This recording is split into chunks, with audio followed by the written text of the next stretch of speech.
Hey, I'm here to do a deck tech on Gruul. The first thing I'm going to just touch on is the difference between Gruul and Mono Red, and even Boros to that extent. And if you ask me, like, what's the biggest advantage to playing Gruul over Mono Red, I would say having these non-creature spells like Questing Druid and Innkeeper's Talent, because it means that when my opponent passes with removal up, I can cast these non-creature spells and I can have a good play into their removal. Whereas Mono Red can be a lot more one-dimensional, and also it has a bit more mana sinks. You know, a card like Innkeeper's Talent and Questing Druid give you more utility in the late game, just more resilience to removal. That's really what it is, more resilience to removal in multiple ways, grinding and making their turns awkward. You know, if you play against Pixie and they pass with nowhere to run, and you play one of these 2 drops and they can't use their mana, that can be extremely good for you. Whereas Mono Red just won't have that option doing that. Um, then I guess I should talk about the Flexspots and you know, Questing Druid. That's sort of a flex spot. Most people play 2. You don't always need it. The first 2, you know, Sentinel. Most people play Screaming Nemesis. So I guess I'll move that there. The amount of shocks, people usually play at least 3, but six is a bit more than most people have. Audacity, nobody else plays it. So it's obviously flex spot. This is kind of the core. The number of talents is also debatable, and I guess I can touch on that a little bit. Like, why some people will be like, why don't you play 4? Or maybe some people have 2. Like 3 is kind of a weird number. And I guess I would say having 3 is mostly downstream of keeping a non-creature to creature balance. And I guess it probably looks pretty weird to have 3 talent and shut out. Like, if I'm like, part of why you play 3 is because you have a lot of non-creature spells, and you want to keep a balance of creatures and non-creatures. And by that, I mean, like, you have Monstrous Rage, you have these shocks, um, and you don't want to draw all non-creatures, or like your opponent uses removal and then you don't have any creatures left. So it seems a bit weird to play Audacity, but um, the fact that it's 1 mana and it has a much more sudden effect, like I would rather draw 1 talent, 1 Audacity than draw 2 talents, basically. Um, but anyway, so that's why I have 3 talents. Obviously, I have the 4th in the sideboard I'll get to later. But yeah, we'll talk about the flex spots. So 6 shocks, I guess, is the first one I'll touch on. This was kind of like, I felt like drawing a removal spell was pretty important against Pixie and the Mirror, which were really popular going to Worlds, not Worlds, the Pro Tour, last Pro Tour. Maybe Pixie's going a little bit down in the meta, but I'm not sure. Um, so that's kind of why I had 6. It's also because like the last flex spots are kind of bad actually, in a way. So it's just nice to play more of the good cards. I guess that sounds like a weird explanation, but it's just like they're not bad, but 1 mana spells are really powerful. I guess I just liked having more 1 mana spells. I thought it was I really wanted to draw one in the mirror against Pixie, especially on the draw. Like if you lose the die roll, you really want one of these. Um, and yeah, so I felt like 6 was a good number. I don't know, I just felt very comfortable with that. And you could compare them to 2 mana removal, but I think the difference between 1 and 2 mana removal is a really big difference. I think 2 mana removal seems a lot worse against Pixie, a lot worse in the mirror. And this actually kind of like comes into play with Audacity. Part of why people might play 2 mana removal is they might think they want to clear away big blockers. But if you have Audacity, you don't need to remove, you know, playing this will let you attack into big blockers, but it's in a different way. So that's why I have 6 shocks. Just really good when you lose the die roll against the most popular decks in the format, and half the time you lose the die roll, and you'll often play against the most popular decks, and there's not that many other great spells. And yeah, it just. Oh, also I wanted to touch on the fact that Sentinel does make the removal a little bit better because my deck's a little bit slower. Like I think it's actually a subtle thing about talent. Talent can really put you behind on tempo, but like having 1 mana spells can really give you the time to use your talent. And same with Sentinel. Sentinels can be really slow. Questing Druid can be really slow. Um, a lot of cards in this deck can be slow. Manifold Mouse can be slow. So having 1 mana removal really gives you time to use stuff. So I feel pretty comfortable with that number. Um, I guess I should touch on Sentinel next because it's easy to talk about. I mean, this was a card I never really loved Screaming Nemesis in the deck. In fact, when I played Gruul at Worlds, I thought my opinion was kind of that like Screaming Nemesis is basically, I don't know if bad would be the right answer, but not good in any matchup except for the mirror. But I thought the mirror was a very relevant matchup, And it was also kind of hard to play 3 drops in the mirror because, well, you can, they die to removal easily. They're just weakened to the mice. So that was kind of the background on Nemesis. And obviously Sentinel was kind of an idea when Pixie started popping up and they had a bunch of nowhere to runs. And I played against Pixie and I realized Nemesis was, not the best into nowhere to run. So I tried Sentinel. And, what started out as people could say, like, oh, is it a meta call? I actually ended up liking it more in the deck. And the reason why, it's just obviously it's more cohesive in the deck, because if you think about what the deck is at its core trying to do, like look at these cards on the right. At the core, it's this mouse deck with this Valiant synergy, and the map tokens are very good at enabling Valiant. And I think a mistake people can make with this Gruul is they take Valiant, they take it for granted too much that you trigger Valiant. Hardfire Hero is a card that if you don't trigger Valiant, like yes, it's very good. Yes, you could argue the best card in the deck. But if you don't trigger Valiant, it doesn't do anything. If you have a hand, I'll give an example. If you have a hand and your hand is 2 Hardfire Hero, 2 Swiss Spear, 3 lands, your Hardfire Hero doesn't do anything. It's just it's a 1/1 until you draw a Valiant spell. So basically what I'm saying is this card's very strong, but you have to enable it. Think of it like Cranial Plating or Mox Opal, a synergy card. And if you actually break down the deck and you look at the actual cards that trigger Valiant, it's actually not as high as you might think, because so you have 4 Monstrous Rage, triggers Valiant, sort of, a one-time trigger. You have 3 talents. This is obviously an amazing combo. Manifold Mouse triggers Valiant, though if they remove your Manifold Mouse, you won't trigger Valiant. But also, again, another obscene combo, especially post-board when they have more removal. And yeah, so like let's say you don't have Audacity and you play 4 Nemesis. Am I missing stuff? Yeah, there's not that many cards in the deck that actually trigger Valiant. Like, especially this is one time, especially Monstrous Rage is a card that I like to side out often. And I mean, I know there's Rockface too, but, a slow way to trigger Valiant. And a card I'll talk about later. So, just more ways to trigger Valiant's nice. Like, I'll give an example. If your opening hand is 2 Hardfire, 2 Screaming Nemesis, yeah, you'll keep that hand, I guess, because you have a curve and stuff, but 2 Hardfire, 2 Sentinel really sounds much more stable. Basically just cohesive as a deck. I've really enjoyed the maps, because actually, this is a card that people play in other decks too, like you see in Amalia and stuff, and it's actually a very, very good map deck, because not obviously if you trigger Valiant, if you target your Valiant creatures, it's very good, but even Manifold Mouse is double strike.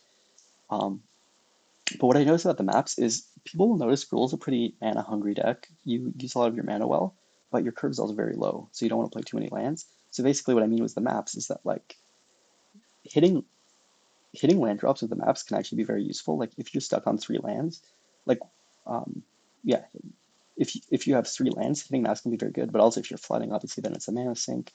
You can bargain it to Torch to Tower. I've just really liked this card. I haven't really looked back too much. The main matchup you could consider as the mirror is Screaming Nemesis, but I think Screaming Nemesis is overrated in the mirror a little bit, which is probably outside the scope of this video, because I've already been rambling for a while and I'm only on the first card. So yeah, I like it. It feels great. In my testing House Discord, I started calling it Sensei's Divining Top, because when you had it in play, you could just manipulate the top of your library to be whatever you wanted. And I think it's also, I guess I'll touch on, people sometimes they have this fear that, like, they say it's not good against domain, or they'll just like say matchups and then just for some reason they'll say it's not good in it. I can imagine why. I could imagine this being worse against domain, but I'll bring up some points. Number one, if you look at domain, I mean, number one, the new card that they're playing in the new set is called Ride's End, which exiles a tapped creature. So you can imagine this card already being better against their deck than against Ride's End. This can be better against Elspeth's Might, which obviously I think people overrate the stopping life gain against domain a lot. But anyway, so yeah, they can't do that. There's another card. They don't play it as much, but people used to play Split Up. This was a lot better against Split Up than Screaming Nemesis. They're also, it depends. So it depends. The main specific card was Authority of the Consoles. I think one of the lists in the Pro Tour top 8 had 3 Authority, and if your opponent plays Authority of the Consoles, well, obviously Sentinel is much, much better against Domain if they play Authority of the Consoles. And also, it can be better against Beza. A lot of them had Beza. Obviously, Beza has some Nemesis has some good meme utility against Beza, but if it's just like one for one, if you have one Sentinel, they have one Beza, or you have one Nemesis, they have one Beza, you'd rather have the Sentinel against the Beza in a situation where you're not about to kill them right away. So I like Sentinel. Um, that's what I have to say on that. I could touch on Questing Druid. Questing Druid was actually kind of a funny card because it's kind of like the opposite of Nemesis, where it's kind of really good in most matchups, but it's not very good in the mirror match. And I actually was trying to cut this from my list for the last Pro Tour because, and this will touch on the same reason I don't play the bunny, and I guess I should touch on the bunny. Um, but part of why I was trying to, I guess, like let me see, talk about Question Druid. What there's a lot to say about this card, or the slot in the list. So at first, well, I was kind of nervous. I guess I'll touch on bunny because it'll relate to Question Druid. I think if you think what is the weakness of this Gruul deck, I think it's actually its weakness is it doesn't defend itself very well. It's very aggressive. A lot of its cards attack well. Emberheart has haste. This has double strike. Uh, Hardclaw has an attack trigger. Monstrous Rage obviously is better on offense than defense. Um, let's just get some water. Like what when you're playing Gruul, what are you scared of your opponent doing? It's usually them casting some over the top threat. Like if they play Preacher of the Schism and they run away with the game. If they turn the corner really fast with Enduring Curiosity or Optimistic Scavenger, or if they get a Azure really fast. Basically, what I'm kind of saying is when I'm playing Gruul, what I'm kind of scared is my opponent playing their own big threat because I can't really interact with their threat, um, or like the Abuela combo. Um, basically, or getting an eye, whatever. Basically, as Gruul, I'm kind of scared of my opponent playing his threat. I can't interact with it, and they beat me with the threat. So if you look at the card like Bunny, and I'll pull it up, it's called Pawpatch Recruit. And also, I will say that Pawpatch Recruit was I don't know if I'm the first person to ever play this card in Gruul, but back when we were testing for Worlds, I mentioned I said this card could be strong. And okay, so here's Pawpatch Recruit. So I've been knowing about this card for a long time. Um, so the thing that this card does is it's like protects your creatures from removal. But I think Gruul is already pretty good against removal because you have Questing Druid, which is good against removal. This literally has Offspring. Your creatures are 1 mana, so if they spend removal on these guys, either they're spending 1 mana, but often they're spending 2 mana, and they're trading down on removal. Um, you have like these haste lands, you have all these creature lands, you have I don't know. I think that like instinctually it makes sense because people are like, oh, I have an aggro deck, so therefore I'm scared of removal. But it's kind of like playing like welding jars in Affinity. I mean, welding jar is better because it's 0 mana. Um, but it's kind of like if you think of this deck like Affinity, not in a way, it's not as concerned about spot removal in a way. So what I'm concerned about is my opponent playing big over the top threats, and I can't interact with it, and I can't race it, and I die. And this does not help me in that situation. It doesn't really help me enable my game plan. I'm not that scared of removal. It's obviously a fine card. I mean, if it costed red mana, then I'd probably play it over Hardclaw because Hardclaw's pretty filler. It's just much easier to cast. Um, so I think it's fine. Also, people sideboard board wipes a lot against Gruul. So like if you're like game ones are often less grindy and post boards often grindier, but then they have a lot of board wipes, so it doesn't work as well. Um, like if I'm playing into black mid range, if people are like this card's really good against black mid range deck, well, what am I scared of black mid range deck doing? I'm scared of them casting like Preacher of the Schism or Enduring Curiosity. So and they'll have random like malicious eclipses. So I think it's fine, but that's why I'm not that high on it, and that kind of ties into Druid. I'm kind of scared of my opponent playing really fast threat and tempo in me, um, but Druid has more uh, utility in my mind because if my opponent passes mana, I can spend 2 mana to cycle it. It's kind of like it scales very well in the late game. Um, I tried a bunch of other 2 drops. I tried Briskly Bill. I tried Batter Fist. I guess I can pull up those cards because people might not even know what they do. You know, I tried, yeah, Batter Fist is the one people probably don't know what it does. I tried all these 2-drops, and the thing about the problem, and because I really wanted my flex creature, you know, I thought about NT. I looked at every single 2-drop legal in the format, and what I was saying is I really wanted my flex card to trigger Valiant because because like the last flex spot is kind of going to be by definition your weakest card. So I really wanted my weakest card to complement my actually good card, so they actually played well together. I even thought about the new Rimrock Knight a lot. It's the trample 3/1 from Acer Drift, burn a rocket. Yeah. So I kind of wanted it to help trigger Valiant. While Questing Druid doesn't exactly do it, in a way it takes you to cards that do it. It plays better with it than like a Tarmogoyf. It also helps with the non-creature thing because, like for example, you could say like I don't want to play Questing Druid. I'll just put like a Force Talent and like a third Shock or whatever. But I do think that sometimes you can lose because you just don't have creatures. So having the option to have more creatures was nice and like helps when you mulligan, helps against board wipes. You know, so those were some things about it. Then Audacity is kind of a card that I came up with, and again, I was kind of really thinking about the last flex spots.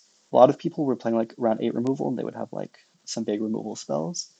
But like what I was saying about earlier, I really valued triggering Valiant with my mice. So I kind of wanted more ways to trigger Valiant. I actually kind of wanted more ways to trigger Trample. Um, because, yeah, so I kind of wanted more ways to trigger Trample or to get Trample, which kind of sounds like a weird thing to say, but it was something I was feeling in my games that was coming up. I kind of wanted more one mana spells because, like what I was saying earlier, is that like there's a lot of like tight goldfish races, and one mana spells are just good with a lot of different cards in this deck. I mean, you have Emberheart, which exiles from the top of your deck, Questing Druid, you have a card like Innkeeper's Talent, and Sentinel, which is slow. Basically, what I was saying about the shocks, like I think one mana spells are really good. Also, I noticed something I noticed when I was playing Audacity was that there's actually um, Monstrous Rage is a card you want to cast last usually, or like you don't want to just cast at sorcery speed for no value. But Audacity was a card that you could actually like cast on turn 2, turn 3, would feel really good. So yeah, like I've liked Audacity. I wrote about it a bit in my uh, Medium post. What else? I mean, it enables bargain. I guess that's not a big deal. It helps against board wipes too, not lockdown, but you know, Day of Judgment, for example, which is the way people try and beat you. I also kind of I always felt like I kind of wanted 6 ways to make my Emberheart Challenger get Valiant for 1 mana, so that when I untap this, I could pretty consistently give it Valiant. Also, post board, it can be kind of nice because you can side out Rage and it's a little bit grindier versus removal. So that was Audacity. Like, I'll touch on the Manabase very, very lightly. Uh, the 2 ridgelines, well, so I'm playing 23 lands, so that kind of actually helps me be a little bit ambitious with the mana in some ways. Like, ridgeline is a card that kind of gets better the more lands you have, because if you're playing like 20 lands and you have ridgeline, you can imagine how many times you'll have 1 or 2 lands and play tap lands awkward. But if you have 3 or 4 lands, it's much better.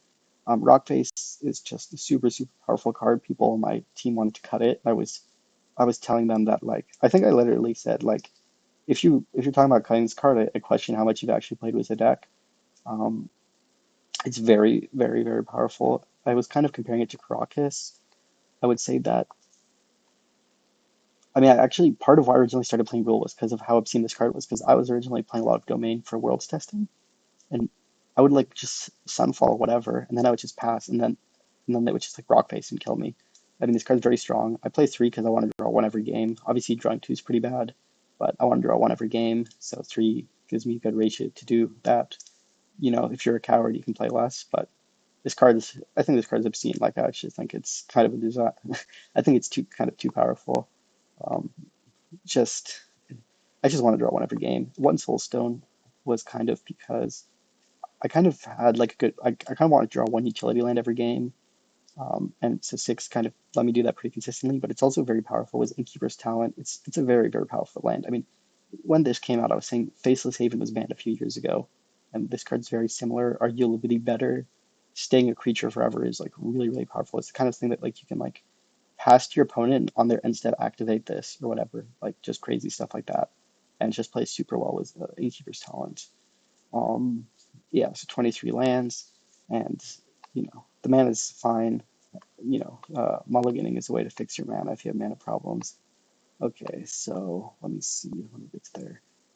And yeah, playing more lands. That's again like if you have 23 lands, you get less punished for having 3 rock face because you just have more lands in your deck in general. Um, Whereas if you have 20, you're more likely to have rock face without a red source, whatever. Sideboard. Let me just check my notes to make sure I touched on. Okay, yeah, I touched on most of this stuff.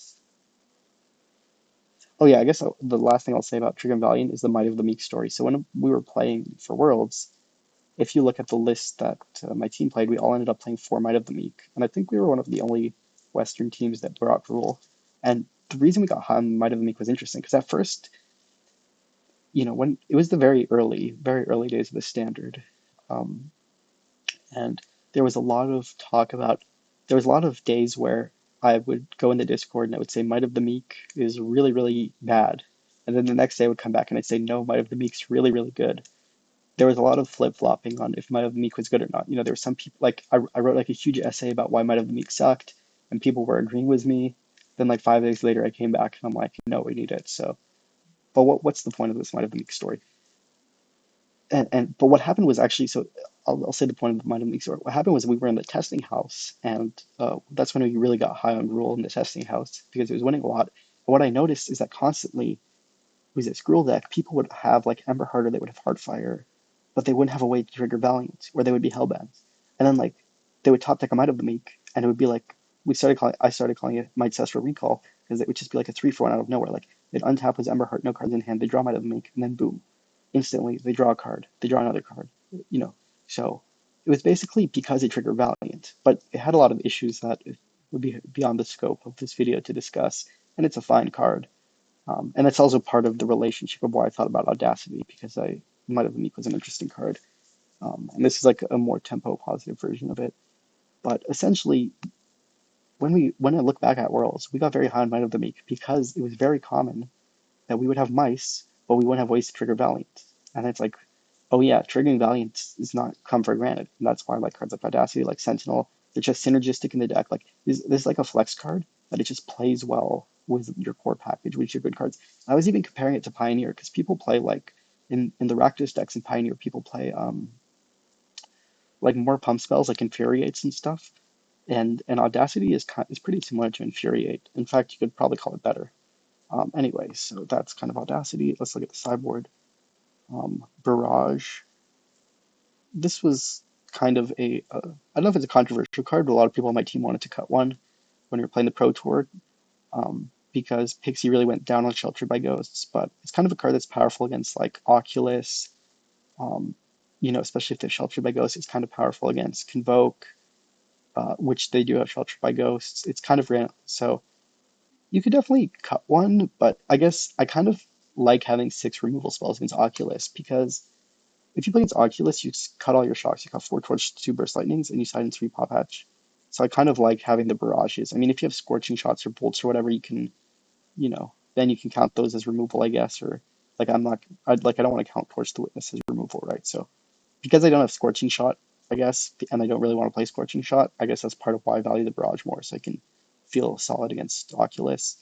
Uh, Keeper Sound Sideboard. Yeah, people thought this was a joke or a meme, but to me it was pretty clear why you'd sideboard it. It's because I like to side out Monstrous Rage a lot, and it's what I was touching on non-creature spells. You want to, the non-creature spells you play in this deck are very, very good.